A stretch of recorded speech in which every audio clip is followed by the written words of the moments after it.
solo natin yung gym man, pasukan na kasi. Pero yun, unahin natin to. Kasi why not, di ba?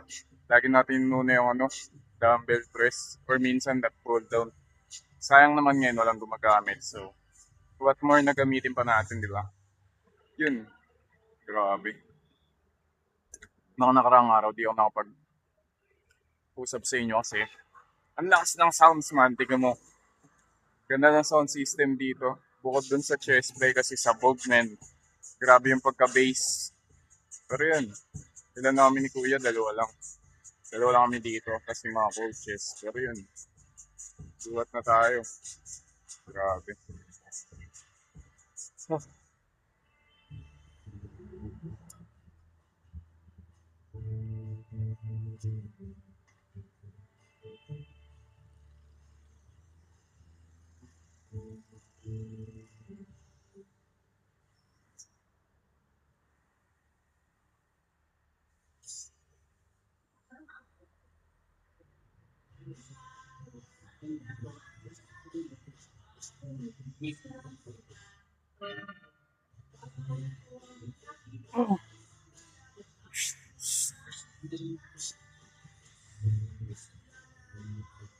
Oh,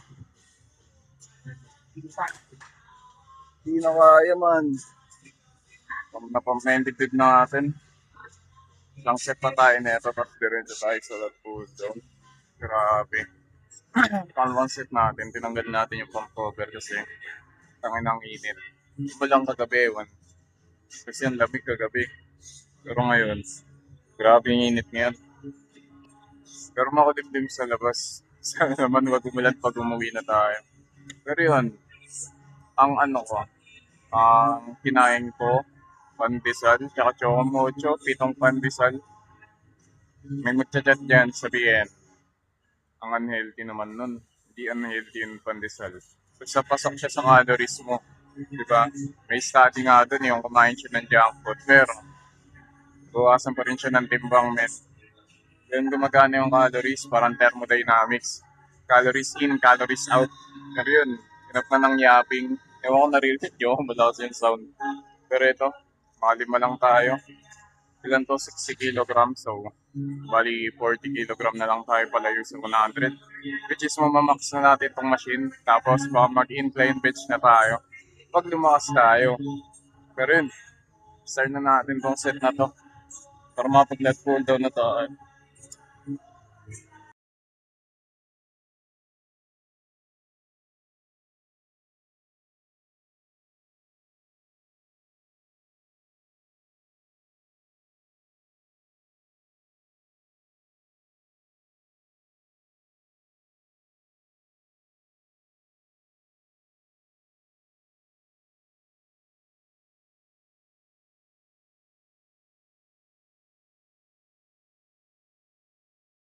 6 lang nga tayo, 7. Pero diretso tayo let pull down man. So, yun. Simulan natin yung lat pull down. Kapag warm up naman na tayo, mapag bodyweight pull up tayo. Ganda nga kasi nakapag ano na tayo. Nakapag bodyweight pull ups. Hindi katulad dati na hindi man lang tayo makagawa ng isa. Pero ngayon, 4, 5. Ganun. Pero yan. So, may nagtatanong din sa akin, Stephen, ba't di ka na lang mag-diretsong chest and then diretsong back? Yung mythology ko dyan, or sabihin na natin, explanation ko, naiipon yung fatigue sa chest eh. So, kumbaga pinapahinga ako yung rest ko kasi 3 minutes eh. Pero yan, maximum 6 minutes kasi 2 step lang ako to failure eh. Pero yun, nakapagpahinga sa 6 minutes, tapos pwede ka ako mag-heavy ulit. Ganun din sa back, diba? Pero yun, isun natin to.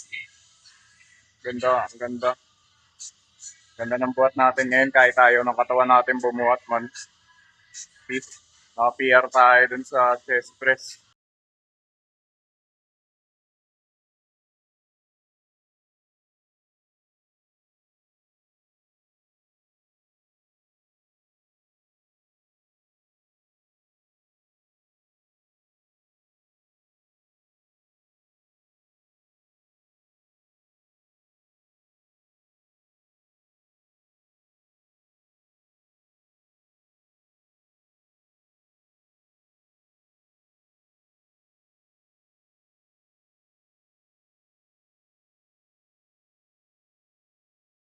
Hindi na kaya. Partial reps tayo sa last set natin. Ayaw mag-partial reps kasi baka maipon yung fatigue sa lats. May dalawa pa tayong workout. Isang upper, tsaka isang row na low grip. Pero yun, isang set pa tayo na ito man.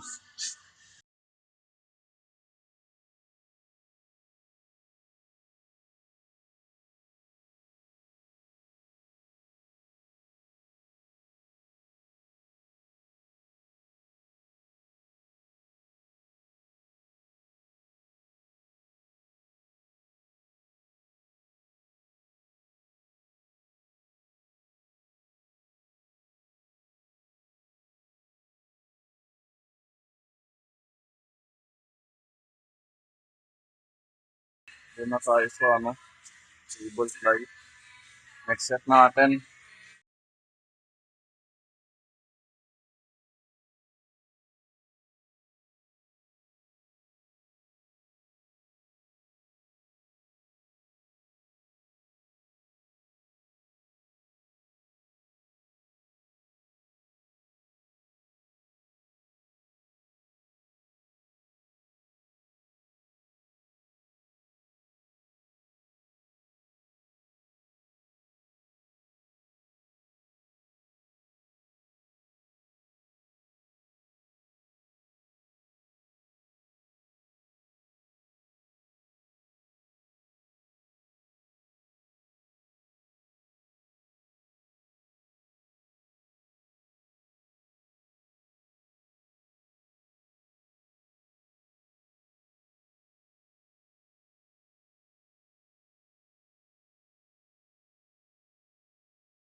Grabe man. Nakakapagod. Pero mahalaga, nag-show up tayo, di ba? Yun lang naman eh. Pag ayaw ng katawan mo mag-gym, ang magandang gawin mo, mag-gym talaga. Kasi tangina, hindi ko makakalain mo. Makakamit ko yung 60 kilogram ng 7 kasi nung nakaraan, 3 to 5 yung range ko doon. Pero yun, isang set pa tayo na ito after incline tayo. So, pag-usapan muna natin. Bago natin start ng set yung about sa pagiging mataba. Kasi we are on the bigger side. So, yun. Okay lang naman maging mataba. As long na hindi ka pa nakaka-encounter ng complications, which is random lower back pain. Hindi ka na makapaglakad ng maayos. Lagi kang hinihingal. Pero ang dun sa tatlong yun, ang magpa-realize talaga sa akin na pag di ako nagayos, so hindi man sa walang mararating, parang nagiging disability yung obesity. Alam niyo yun kung nagigets niyan. Kasi sa jeep, nakwento ko na sa jeep, yung nakita ko, na malaki din. Harapan kami, kaya nakakaya naman kasi. Nagbayad siya ng pang dalawa kahit isa lang siya. Ganun na siya kalaki isipin mo dati ako. Sobrang laki ko. So, so what pa siya, di ba? Siguro mga tatlong ako. Tapos nagbayad siya dalawang person. Kahit isa lang siya, di ba? Sige, nakakaya yung ganun. Hindi yung obesity mo nagiging disability. Kahit sa Amerika, di ba nakikita niyo yung mga malalaki hindi na kaya maglakad, hindi na makatakbo. Tsaka minsan, trip pa sila. Especially kapag bata ka, tas ang laki mo. Kasi nakikipaglaro ka sa bata. Alam mo, hindi patok yung size mo sa kanila. Sasabihin, ba't ka pa nakikipaglaro? Tangin na pag nabaganon mo yung anak ko, ganyan, ganyan. Maraming ganun. Especially sa Pilipinas. Lalo na sa family gathering. Pag nakakumpisahan din. Yan, tinapyapping na. Isa na natin tong row na to't matapos na tayo.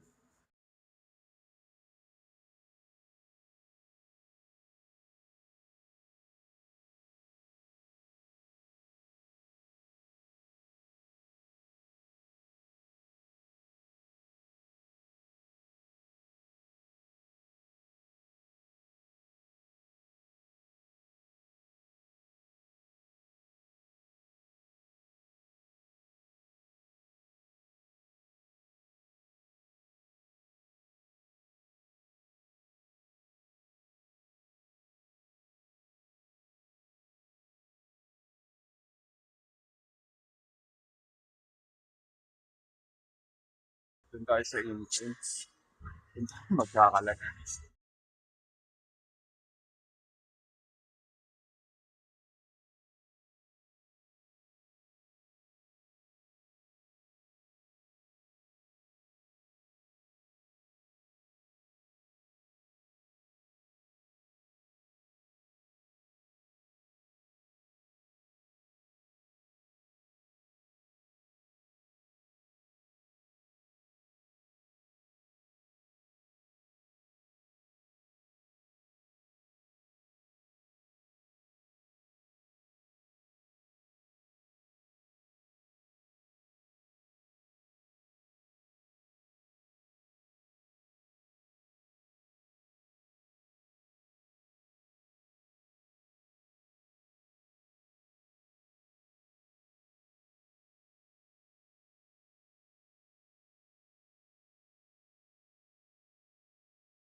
Gagawin natin seated row. So, madami rin nagtatanong dito. Kung bakit kapag in-execute itong exercise na ito, nakakaidok. Bay puta, madaming muscle yung back mo. Parang legs lang yan. So, nangangailangan siyang oxygen. Pag pinapasok yung oxygen, talaga mahihilo ka. Parang legs. Pag nagto-failure ka, mahihilo ka. Kaya na naman, may issue na naman kayong dahilan kung para mag-skip ng legs. So, pero pag na-execute man tama, mahihilo talaga kayo. No?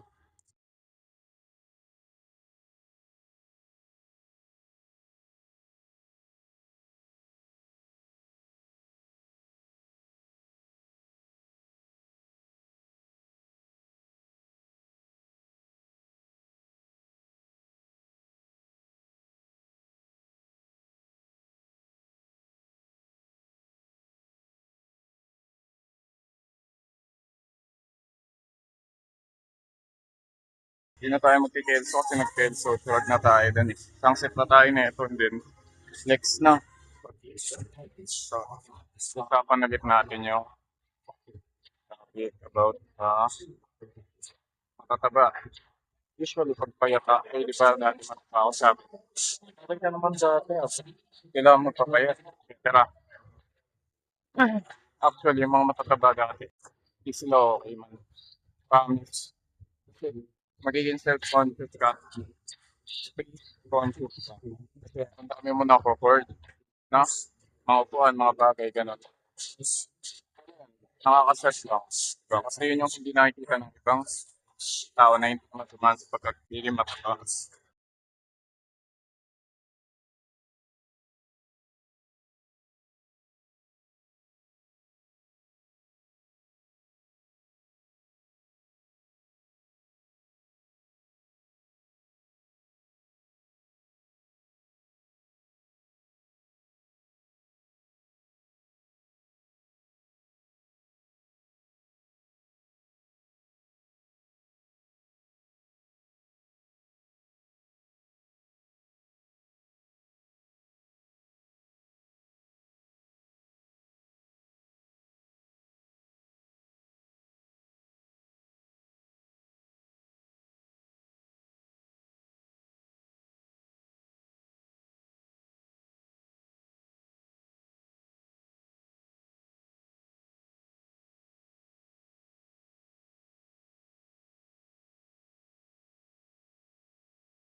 Dagdag pa tayong tatlo.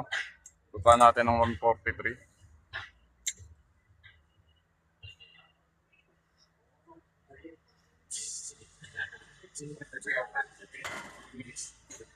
Tapos na tayo. Flex na flex. Ayan. Recount natin. Ilang araw na. Hindi ko alam. Pero yun. Flex tayo. Tapos, next na araw. Stand tayo. Meron na bang improvement? Wala pa eh. Wala pa akong nakikita. Isa tayo back pillar. Pero, body weight natin is physically. Pero yun, select na tayo and then cardio. Oh, last ng rounds man. Okay lang yun. Barin lang natin to.